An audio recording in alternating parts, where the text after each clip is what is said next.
2018 সালের একটি আগ্নেয়াস্ত্র মামলায় 3টি অভিযোগের প্রত্যেকটিতে দোষী সাব্যস্ত হয়েছেন মার্কিন প্রেসিডেন্ট জো বাইডেনের ছেলে হান্টার বাইডেন।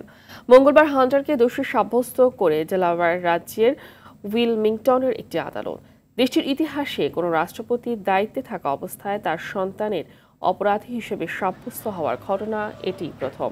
হান্টার বাইডেন 2018 সালে একটি হ্যান্ডগান কেনার সময় তার মাদক ব্যবহারের ব্যাপারে মিথ্যে তথ্য দিয়েছিল বলে আদালতে উপস্থাপন করা হয়।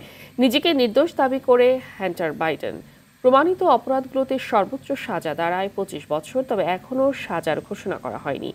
আদালতের এ রায়ের পর প্রেসিডেন্ট জো বাইডেন বলেন, মাদকাসক্তিকে পরাজিত করতে সন্তানের প্রচেষ্টায় তিনি অত্যন্ত গর্বিত।